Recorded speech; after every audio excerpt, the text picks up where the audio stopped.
Hey everyone, welcome back to another episode of Canadian/International Gamers. And you know what that means? I'm here with... Hello everybody, it's Ahmed speaking. And it's been a while. It's been a while, he says. What lies. He has been... He was here 2 weeks ago and he did a superb job. Steven and I have been ridiculously busy. Him with nothing, actually. He's just a big liar. With me, it's been school, and I'm not going to get into all of it, but I'm taking some tutorial classes and just trying to catch up with... Man, good luck with that. Good luck with all the executive MBA stuff. I'm sure it's quite difficult to manage and wrap your head around all the scheduling.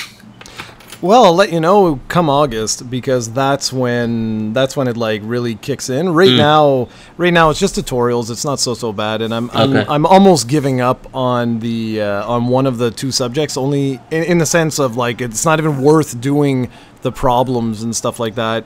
So all that to say, that's why I wasn't here 2 weeks ago. I was also working on some concrete steps. Oh my lord, this. Ladies and gentlemen, get a good job, study hard, work hard, get a good job so that you can hire people to build stairs, right? Because, yeah, you told me about this is brutal. Oh, this is brutal. So Serena's mother, I'm basically the only like man in the well, that's not entirely true, but whatever. I'm one of the only guys in the family, and I'm also one of the only guys who actually does any of this sort of stuff, like light construction, electronics, and, you know, blah, blah, blah, stuff like that. So anyways, her boyfriend was like, oh, I'm going to redo the stairs for you. You know, I'll be the nicest guy ever. Yeah, okay, nicest guy ever. Well, Mr. Nicest Guy Ever can't do this alone. So then Jarrod got pulled into this, and it was just brutal because he had never done this before. So we had to frame all the steps, and I'm like, why don't we just hire a truck, like a cement truck, and have them pour it down, and we'll like have it cascade and overflow, and it'll be able to take the shape of the stairs, and we can do what we got to do, and blah, blah, blah, blah. But no. Instead, we did this entirely by hand. All by hand, and it took... I don't know how you did it. I don't know. Well, I'll tell you how we did it. It took 3 weeks of us basically every bloody day going, mixing cement and doing the whole thing. And oh man, I am so happy this crap is done. So that's why, like, now with this course, I think I'm just going to be like, going to go through the course, the tutorials. There's 3 more weeks left, and then I get a month off with nothing. Then orientation week, and then it starts. So I think I'm gonna I'm just gonna chill with that, enjoy my summer. Yes. But I got really crappy news in terms of my teeth. Now this is something I have not spoken about, so this is gonna be new for everybody. Okay, so many moons ago, I had, you know, your typical stuff. I had braces and all the stuff to straighten all my teeth. And if any of you watch the videos, you can tell that I have some crooked teeth. And you may be like, well, wait a minute, what the hell? That doesn't make any sense. And it's got to do with the fact that when you get older, and I don't mean older as in like 70 years old here. I mean, when you hit puberty, your face changes. It'll either elongate, it widens, it just changes. Yeah. And so as such, what typically happens, not always, depends on the person, but it's very common, is where you can have some shifting. It's also if your wisdom teeth are coming in, if they're impacted, even if they're not impacted, there's usually not enough room in the jaw to support or in the mouth to support all of these teeth, which causes, again, further shifting and so on. Yeah. So anyways, all this to say, I went to see my dentist maybe, I don't know, 7-8 months ago. Really, I go to like some of the best doctors and dentists and so on and so forth that you can here in the city, and people think I'm insane because like I pay probably not twice, but I pay a very high amount for the services. But what I love about it is all of these places that I go, it's not that you're like they're overcharging for the services. It's the fact that they have all the latest machines. They have all the new toys. They have tech. Yeah, they have like their staff are the nicest people you can imagine. They go for psychology training. They go for like it's crazy because they want you to feel as comfortable as humanly possible. So typically the people that go to these sorts of things are business people and stuff like that can afford to go to these. Because I'll give you an example. So like a filling here might run you like $120, something like that.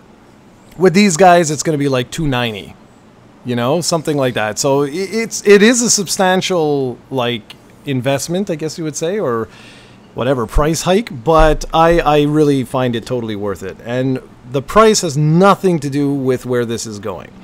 So, anyways, I was chatting with him, and he was saying, like your teeth have shifted enough now that we need to talk. Like, we're getting into the point where if you're not careful moving forward, when you're in your 60s or 70s or whatever, you could have serious jaw problems because the bite is off, that it could build arthritis within the jaw. And so like you have an overbite, something of that sort. Yeah. I mean, without getting into the whole thing. So anyways, he sent me to one of their orthodontists, which again, oh my Lord, amazing, all the toys and stuff. It was so cool. Like they were doing all this stuff, and I was asking a million questions, and they're all laughing at me. They're like, my God, you're like so inquisitive. I'm like a little boy. I'm like, this is awesome. And anyways, it's just a cosmetic thing for now, right, Jarrod? No, there's no pain or anything of that sort. No. Yeah, and it's not even. Obviously, it will. They're just protecting you in the long run, because when you get to the old age, because you can't tell by just looking at me when I'm talking or whatever. But it doesn't look obviously when I see you in the videos, it doesn't really show that you have any like crookedness or anything of that sort. But what it is it's an alignment, and that's where the issue lies. Like if I wanted to eat certain things, it is starting to get difficult now because only a couple of teeth actually touch anymore. Oh, so, okay. So like, yeah, it's getting bad basically.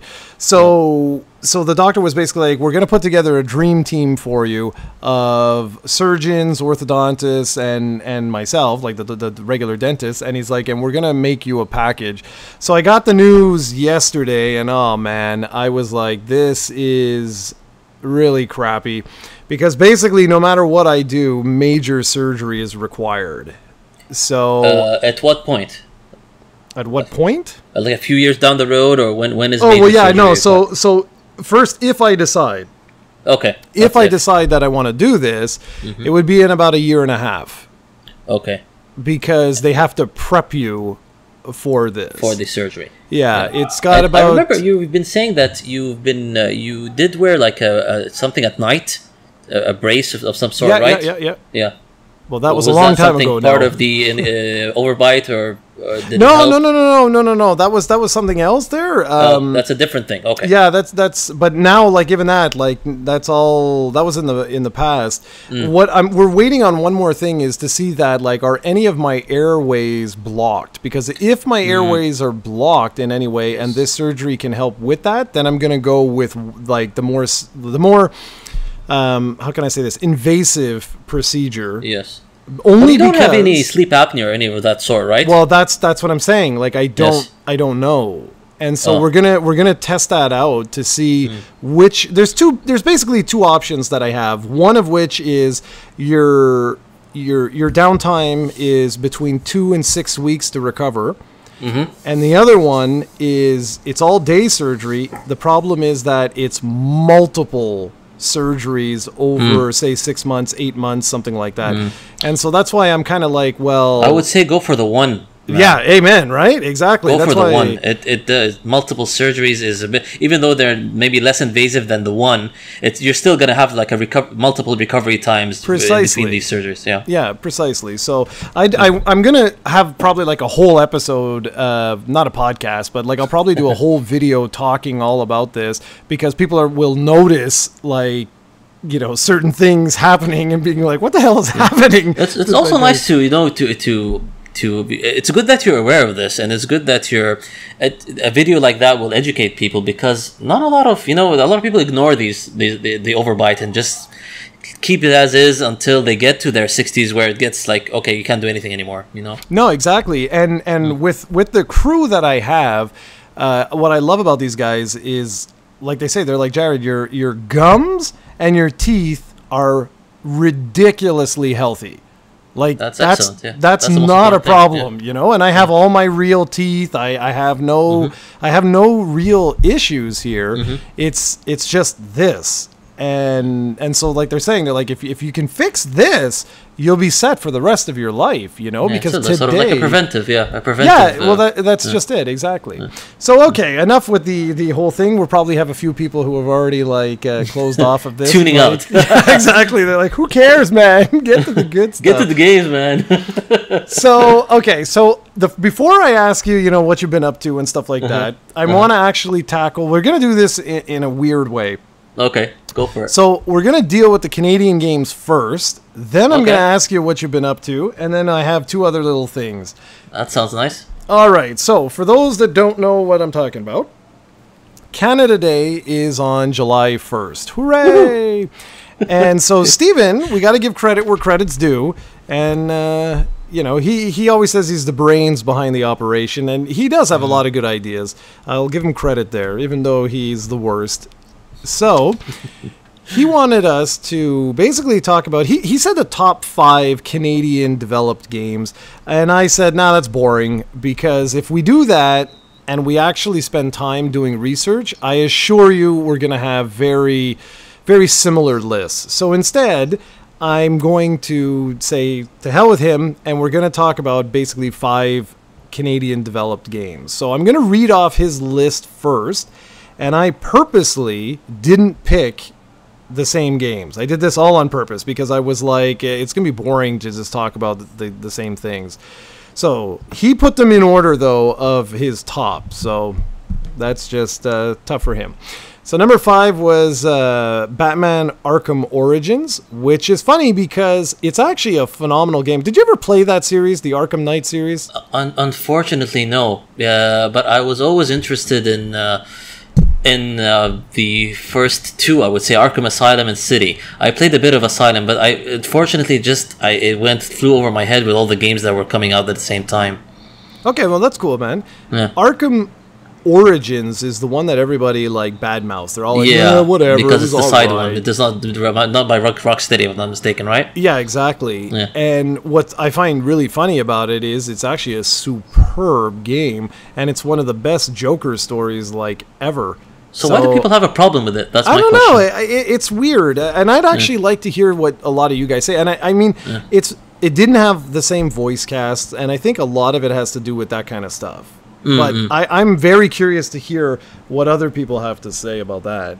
So number 4 is Celeste, and Celeste is the game that Steven's like, it's the greatest game ever made. You're such a loser for not playing it, and blah, blah, blah, blah. I have not even had a chance. I have it downloaded on my Switch. I just haven't had any time to, or not even, I don't want to lie and say time. It's not always time the issue.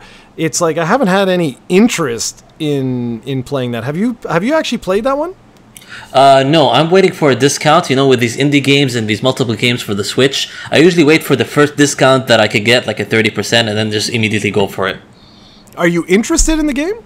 Yes, very interested. Okay. I've heard a lot of praise, and I was surprised that actually it's Canadian developed. I didn't know that. So for a gig like that, one of the best or best praised indies in the past, I would say, a couple of years. I'm really interested in it. Even people are saying the plot is quite good for a 2D action side scroller. Yeah, I mean, I've heard good things as well, but it's once Steven puts a game on a pedestal, that's it, I'm out. So no. So his number 3 was Severed. Severed, if those that that don't know, is from Drinkbox Studios. Those guys are awesome. I've actually spoken to that development team. Yeah, you're friends with them, if I'm not mistaken. Yeah, exactly. Been trying to get them on the show here forever. Would be nice. That would be cool. I know. Yeah. But now they're just too big for us. That's right. I'm talking directly to you guys. So, I'm sure they're listening. did you ever play Severed? No, but I've played their first game. What was it? The Tales from Mutant Space Blob, something like that, right? Yeah, I can't remember the name. What was it? Tales from Space, Mutant Blobs Attack. That was an awesome game for the Vita. I loved that. But Severed, again, under my radar, but I did buy it for the iPhone. Okay, well, good. Give it a chance. It's a really, really awesome It's a game. first-person dungeon crawler, if I'm not mistaken. Yeah, something yeah. like that. Yeah. Yeah, really, really good one. Okay, number 2 was Mass Effect 3. I don't really need to say anything about that. Yeah, It's from BioWare. And the minute I saw the list, I knew if Steven even asked me if he was like, "Oh, what's my number 1 game?" I would have known right away. I would have been like, "It's going to be Knights of the Old Republic," and of course, it's Knights of the Old Republic. Okay. Yeah. So that's a cool list. Do you want me to? How do you want to do this? Do you want me to list all my games, or do you want me to list one and then you list one, or what do you want to do? Go for the top 5. Yeah, top 5. We'll discuss them bit by bit.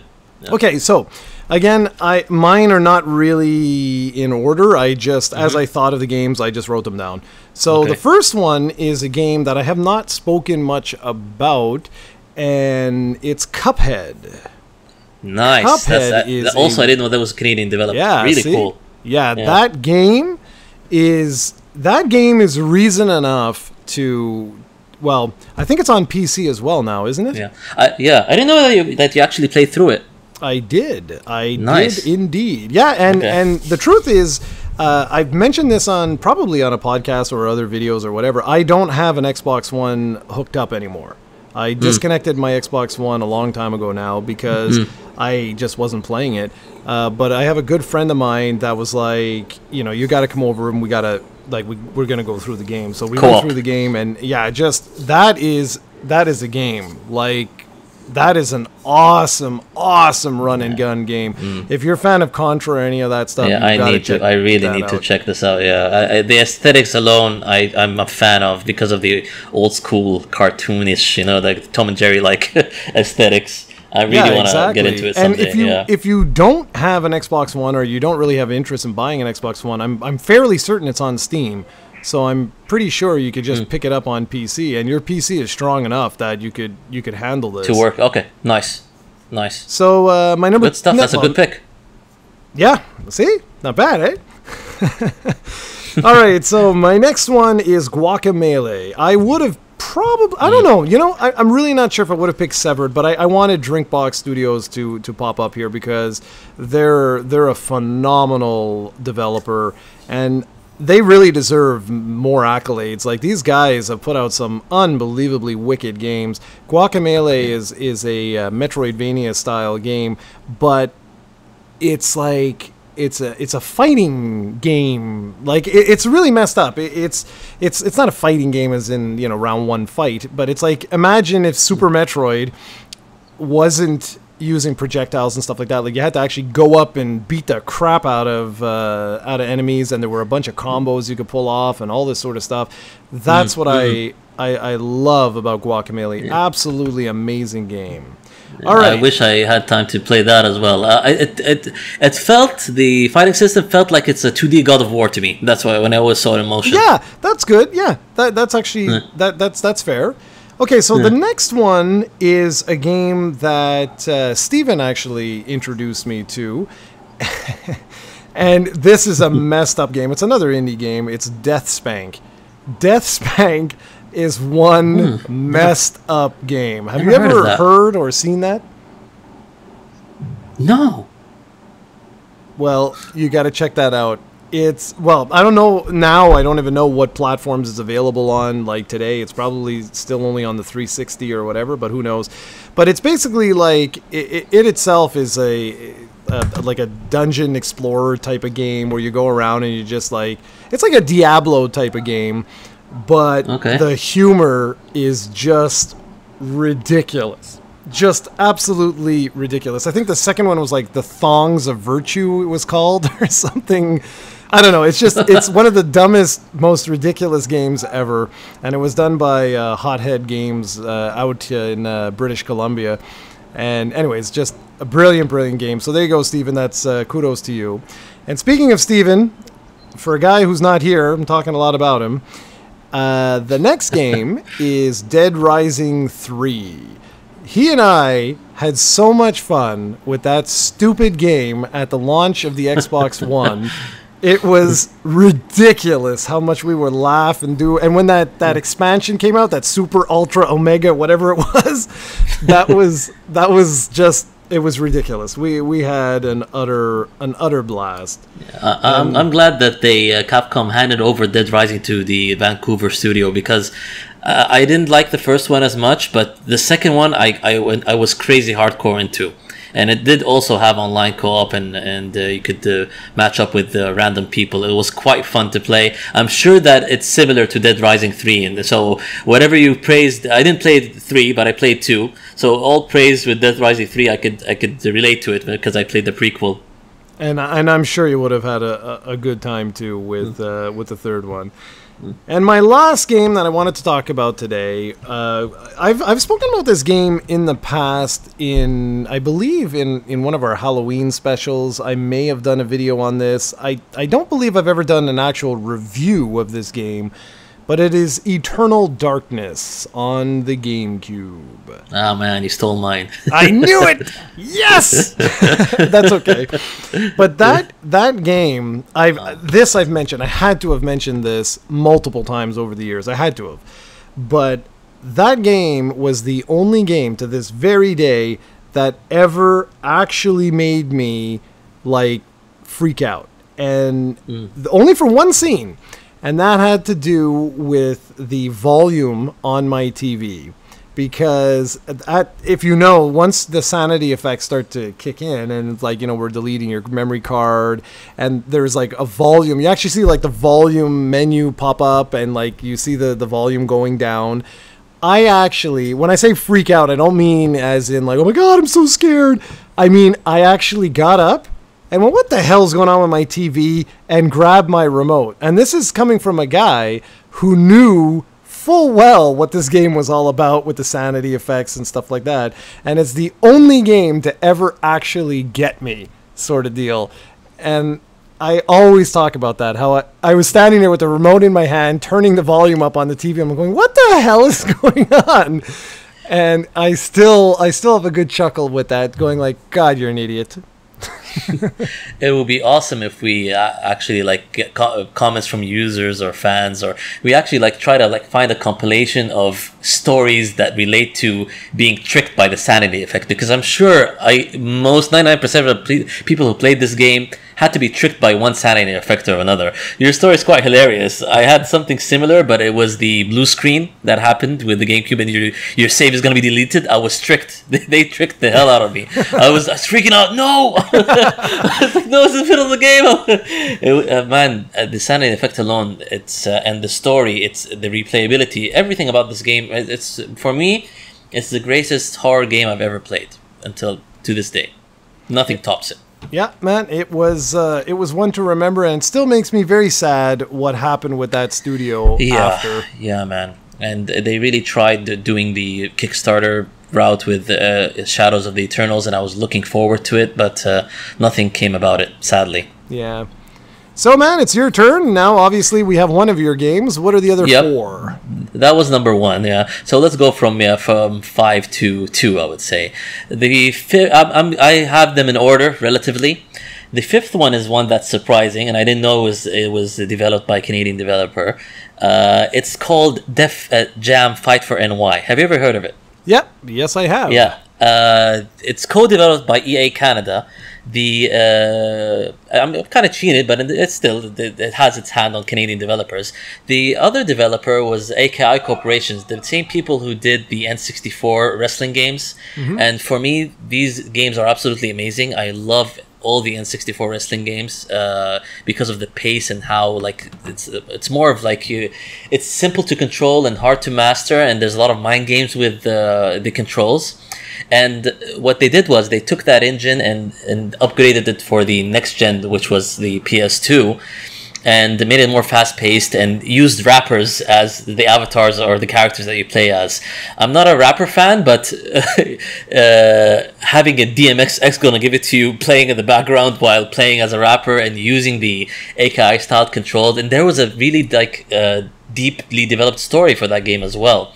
It started with the first game, Def Jam Vendetta, but part 2 for me is one of the best, and it's one of the best you would say wrestling or fighter games for me in ever. And I really wish that the dream team of EA Canada and AKI can come back and get something like that. So number 5 for me is that game. I don't know if you played it, Jarrod.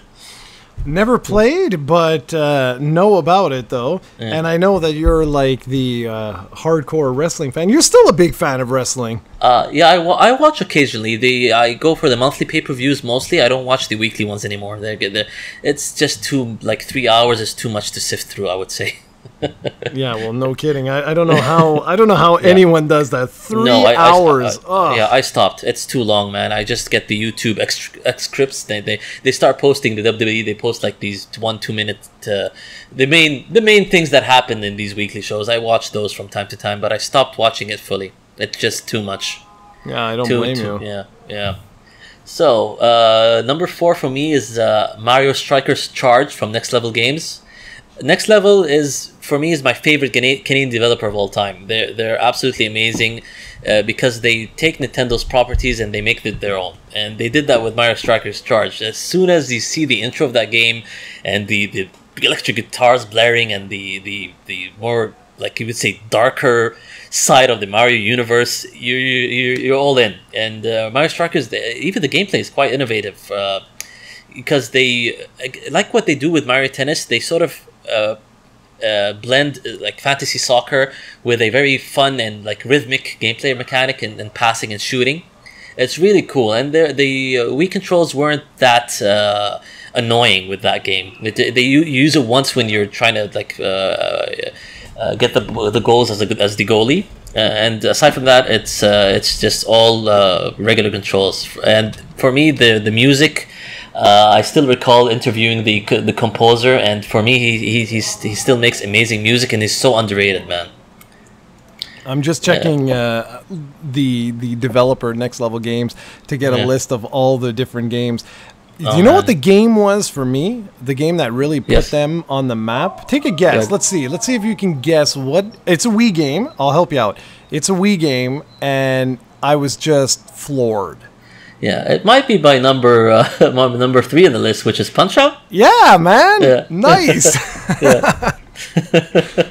That's actually my number 3. Good segue there. Perfect. And Punch-Out is even better than Mario Strikers Charge because they really made it their own.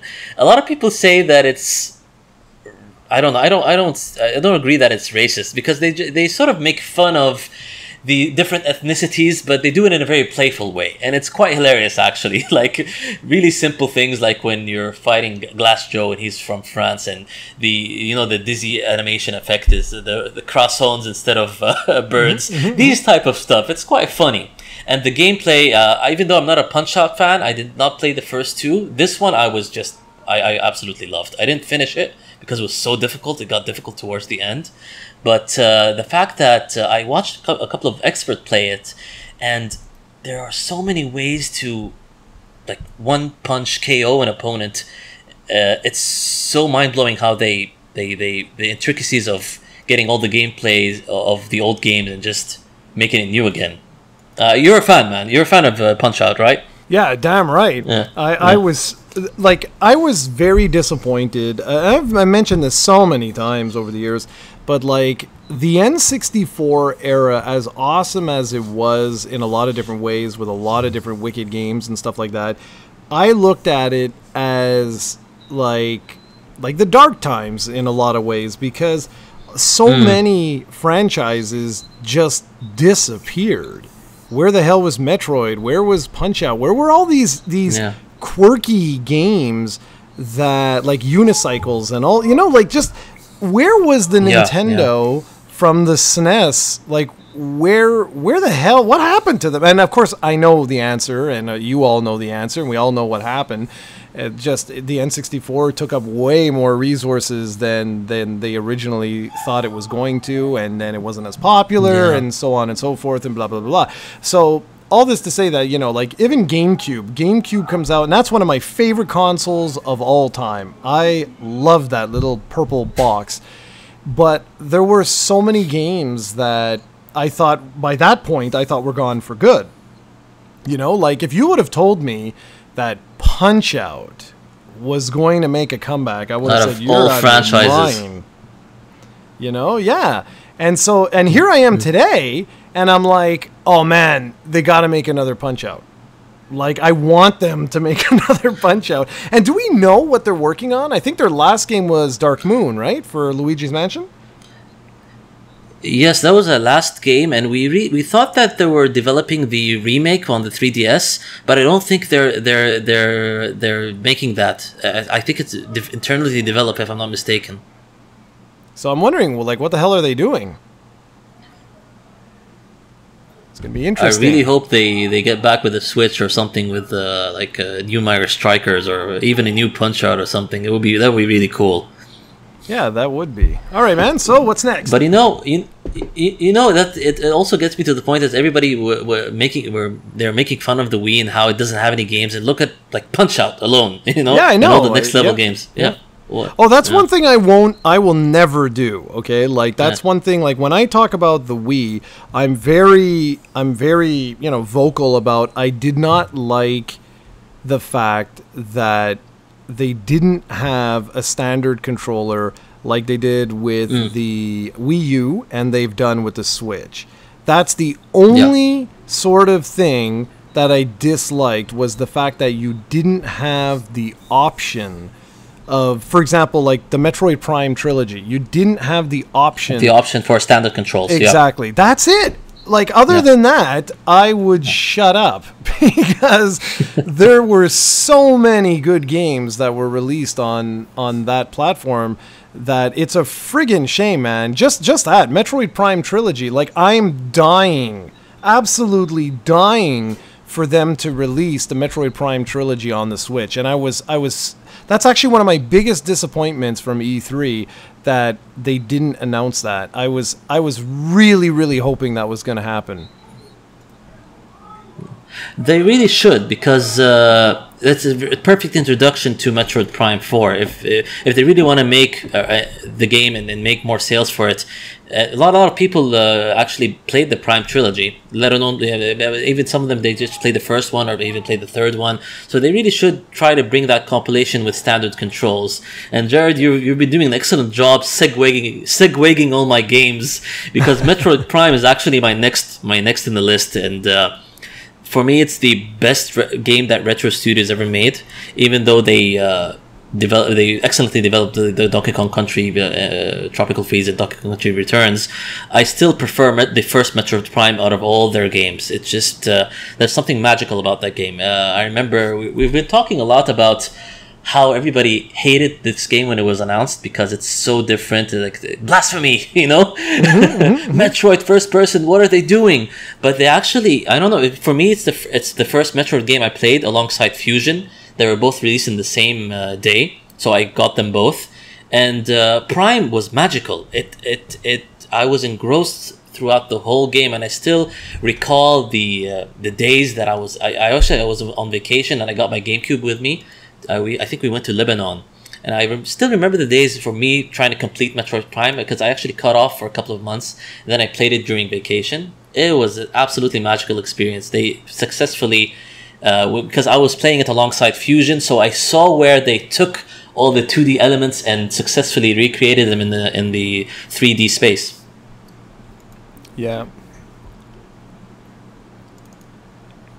Yeah, that was really something, that one. Like, I mean, I'm the type of guy now, like, I just prefer to shut up, because, like, I don't remember, like, we'd have to go back on, like, the Insider message boards and stuff like that, and remember, like, I don't remember if I was for or against, if I don't know. All I know is that when it came out, it basically shut me up. That was one of the ones where I was just like, wow, like they did an incredible job. And the truth is, the reason why I want the Switch, version of the Metroid Prime trilogy it's going to sound bad, is not for Metroid Prime 2 and it's not for Metroid Prime 3. It's specifically for Metroid Prime because that, like you, Yes. it was, there's something very special about that game. They never successfully recaptured what they did with Metroid Prime 1 and 2 and 3. I recall playing 2 and I was like turned off by the whole dark light mechanic, and 3, it felt a bit too cinematic for me. Like, 1 was the perfect mesh of loneliness and storytelling through gameplay. I think they did everything with that game. It's going to be very hard to top with Metroid Prime 4. The only thing I could see how Nintendo will move forward with the franchise in Metroid Prime is if they take the concepts of Odyssey and Breath of the Wild and implement it in Metroid Prime 4, in the sense that Samus becomes an actual bounty hunter and you actually go choose which planets to go to. That's the only way that they could like top themselves, I would say, in my opinion. Yeah, I don't know, man. Honestly, as cool as it is, you know, to see like Metroid Prime 4, part of me is kind of like, I just like Metroid. Because the thing is, like, you know, with Halo come out, with XCOM and all these games, we have moved, like sci-fi games have moved into this ultra cinematic sort of direction now. And Metroid is not about that. Metroid is about, and I know people are going to argue, or they're going to be like, what are you, nuts? Super Metroid is one of the most has the most cinematography ever. Yeah, but it's in level design. It's not like, yes, you know, there isn't 50 million cutscenes and all this. And what I loved with Prime was that you had one major cutscene and then everything else was about you exploring that world, scanning items and being alone. And that's what the whole rest of the series was. Yeah, man, the scans tell the story. I love when you scan stuff. When you scan stuff, they sort of like... it just tells you what this thing is about or what happened here. I actually love that about the first game. Yeah, exactly. And I love the fact that you were alone. You felt alone.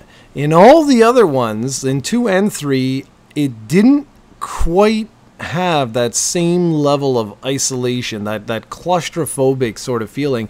And that's what made Metroid. You know, is that like you are alone, man. There's nothing you can do. And yeah, I don't know. I'm going to be very, very curious. I'll be honest. I was very surprised that it's actually called Metroid Prime 4. I didn't expect that. I thought they would like put a subtitle or something. Yeah, exactly. So I'm very curious to see the direction they go.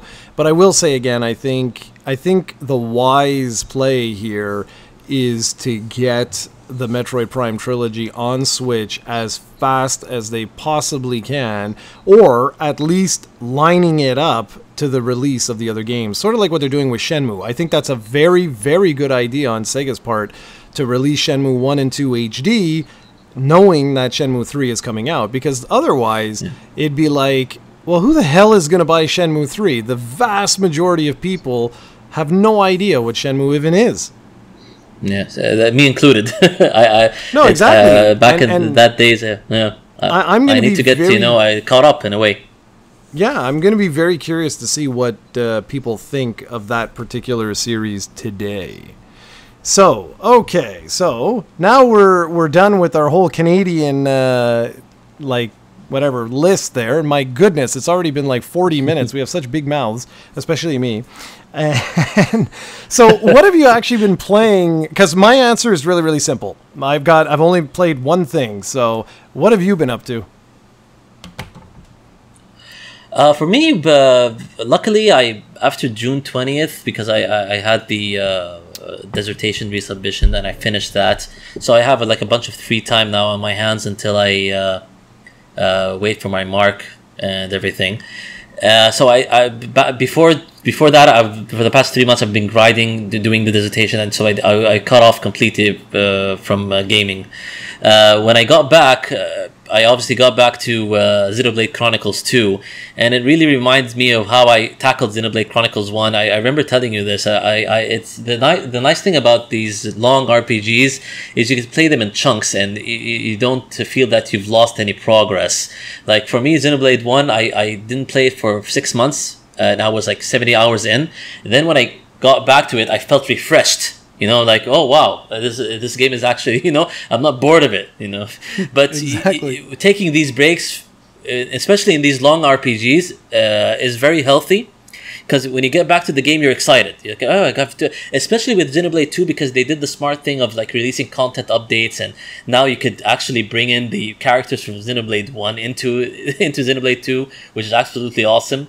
And there's the storyline update that's coming in September. I think by the time I get to September, I'm still going to be like towards the end of the game. I don't think I'm going to be finished by it. So it's quite fun getting back to the groove of Xenoblade 2. It's warts and all. You know, it's not perfect. There's a lot of flaws with the game, but it's more good than bad in my opinion. I absolutely love. I'm engrossed with everything about this game. Another thing that I've been doing is Mario Tennis Aces. That has been released recently, and I was surprised, maybe not too surprised.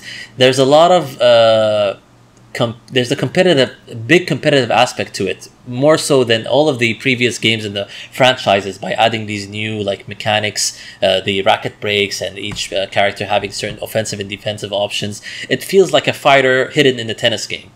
They took a lot of the aspects from Mario Power Tennis from the GameCube and refined them, and a lot of people who are into like fighting games and even the Smash Brothers series, they're actually taking this very seriously, and they're going against each other competitively.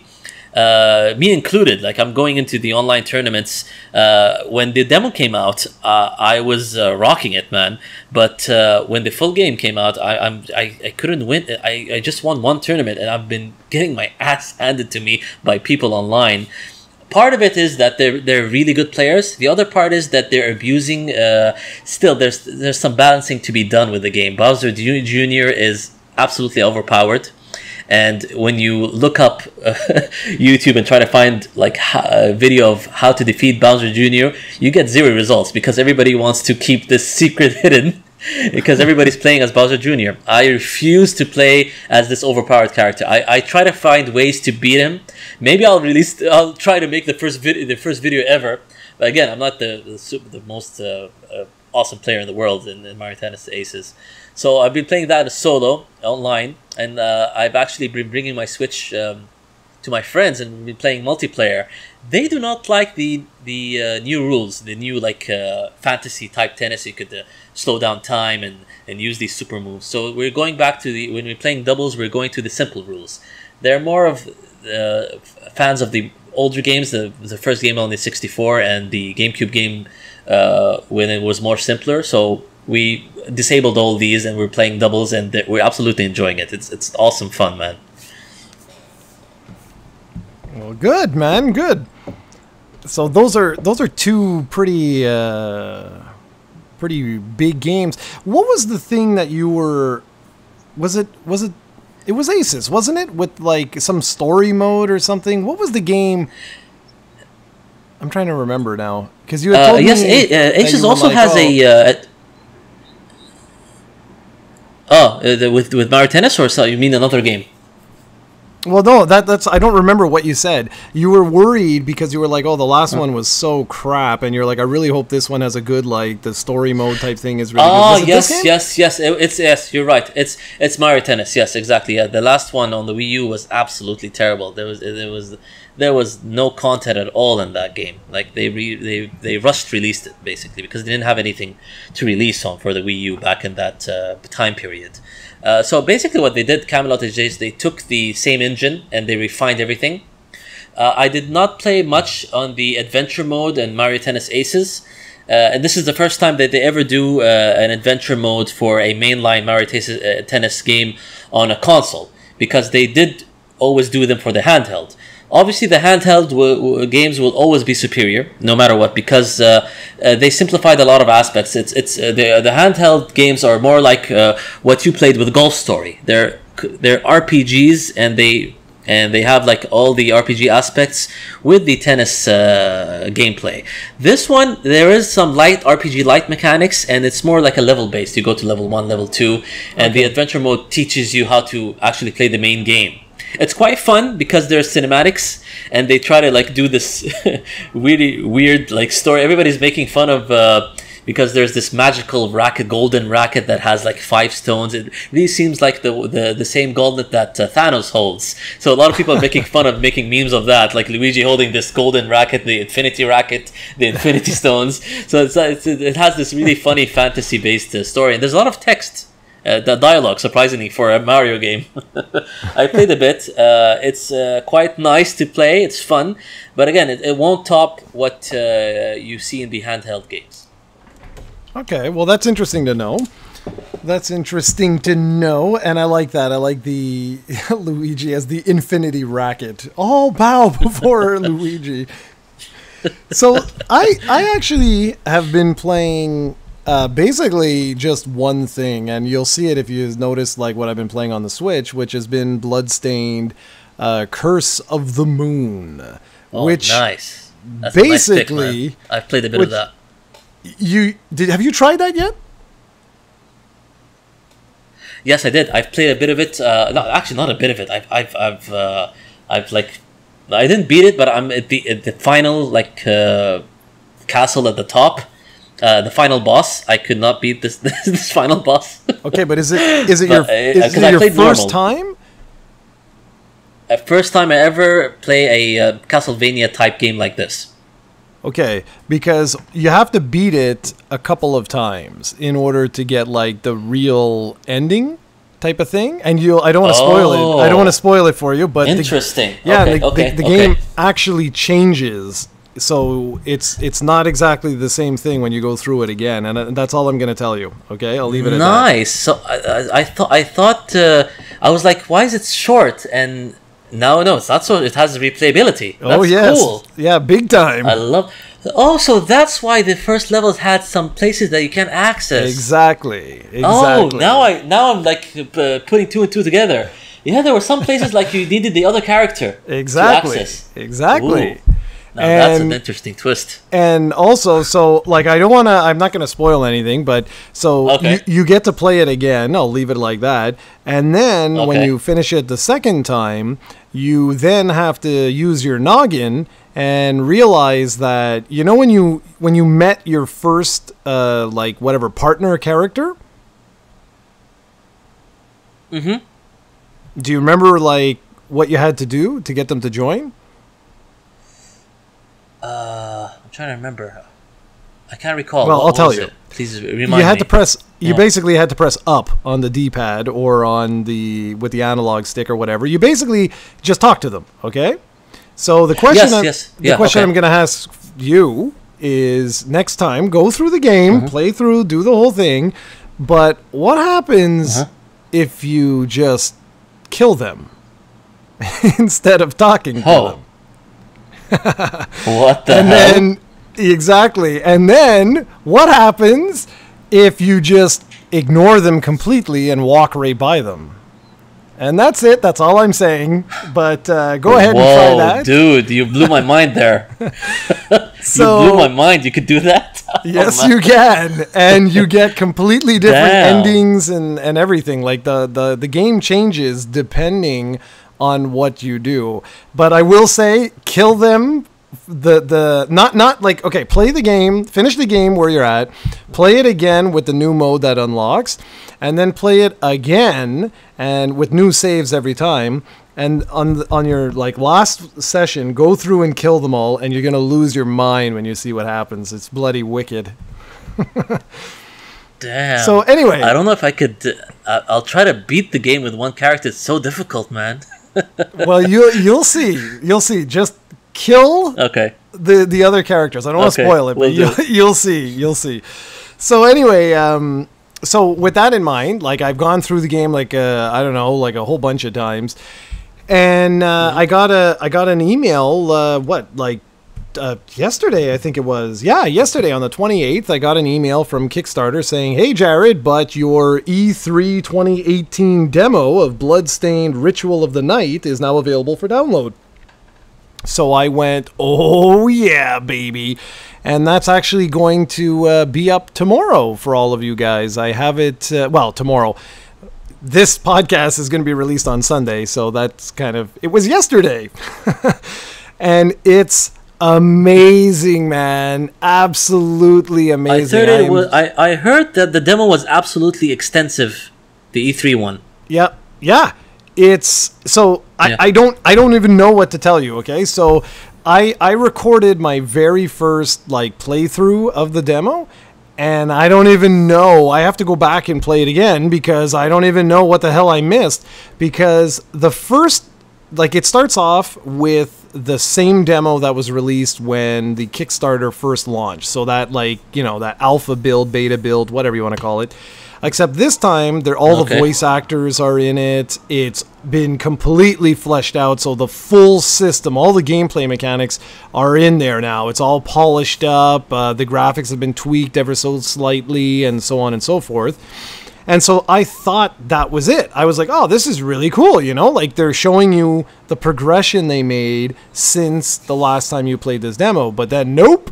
Then you beat the boss, get off the boat, and make your way to the castle. Then when you make your way to the castle, you unlock stores, an alchemy shop, all kinds of crap that you can power up your character. And then you actually get inside the castle and start making your way through the castle. There's save rooms, there's it's wicked. I was losing my mind. I was like, this is friggin' awesome. There's even quests in the game where you can talk to an NPC and she's like, the children are complaining about some monsters, go kill these monsters, and if you kill them you get alchemy ingredients that you can then use to make more powerful weapons and stuff like that. But the problem was I went in the wrong direction. So as I was exploring, because it's me, I was like, oh, okay, so there's a part of the map that we haven't done, let's go there. So when I did that, I fought the final boss of the thing, of the demo, and then it's just a screen pops up and it's like, oh, it took you 57 minutes to go through the demo. I was like, damn it! I'm like, I didn't want to finish because there's a whole other section of the map that I ignored because I wanted to complete this one area. So I was like, this is unbelievable. It might be a 2-hour demo. I don't know. And I don't know what you can and cannot do because there's tons of stuff. So very, very exciting. Man, I'm really happy that for the team because, with these Kickstarter games, you always think that, oh, this is going to be disappointing. Oh, it's not going to be as good as you think. But it seems that they, with the Curse of the Moon preview, I would say the classic game, things are looking up, and it seems to be a very promising game. And for me, even though I didn't back it, I'm looking forward to getting the full version. Even though I'm not a big Metroidvania fan, I don't play a lot of Castlevania games, but I really do want to get into this because I did love this Curse of the Moon. Yeah, man, I'm there with you. I think this. I say it in my video, but I basically say Iga, you deserve major props. The team deserves major props because you guys are delivering on the concept that I loved with Kickstarter, where you get to make the game that you want to make, and it's clear that this is Symphony of the Night 2.0. This is straight up. I mean, even the music, man. At one point, I'm like, is this from Castlevania? It sounds so good. I was just freaking out. They got the choirs in the background as you go through, the little the entrance to the castle and stuff. Yeah, man. I was like, oh, this is exactly what I wanted. And so if the final product turns out like what it's shaping up to be, I think this could actually be the single best game that's been released on Kickstarter. Like, this could be like a new franchise, you know, like it could really introduce us to a new franchise. And I even have questions, because I don't want to spoil it for anybody, but like, if you play Curse of the Moon, some of those characters are featured in Ritual of the Night, and I friggin' love that, because it's like I have now nostalgia for those characters. Like, I care about those characters. So when they appear, how ironic! They did it in a very smart way. Oh, know? yeah, even man. though they're released close to each other. That is smart. Damn right, it's smart. I was like, this is freaking brilliant, because it's having the same effect on me as Symphony of the Night had when I first played Symphony of the Night, and you see Richter. It's like, oh man, you know, from Rondo of Blood, or for most North Americans and Europeans from Dracula X, you're like, oh, that's so cool. And then when you get further in the game and you realize, you're like, holy crap, but like, there's characters from Dracula's Curse, from Castlevania 3 in here. And I was getting the exact same feelings when I got to this one particular point, again, and no spoilers, but you meet one of these other characters, and I was like, oh man, this is wicked.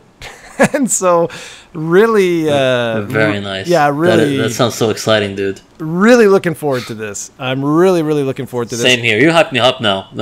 And Curse of the Moon hyped me up, but now I'm even more hyped up for this. Yeah, well, you need to go finish that. That's all I can tell you, because it's pretty awesome what happens. Definitely. I might give it a session tonight, actually. Oh, you're crazy. Well, we're actually pretty good. I just looked at the time. We're at 56 minutes. This is a good place to wrap up our little podcast. So I'm going to leave this one to you. You can close out our glorious podcast. Thanks, everybody, as usual, for tuning in. This was cool. I wish Steven was around, even though Jarrod calls him a monster. It's still nice to have like a 3-man podcast, but hopefully we could try to manage something in 2 weeks' time. Keep it locked to Project COE as usual for all your content, and we'll catch you later.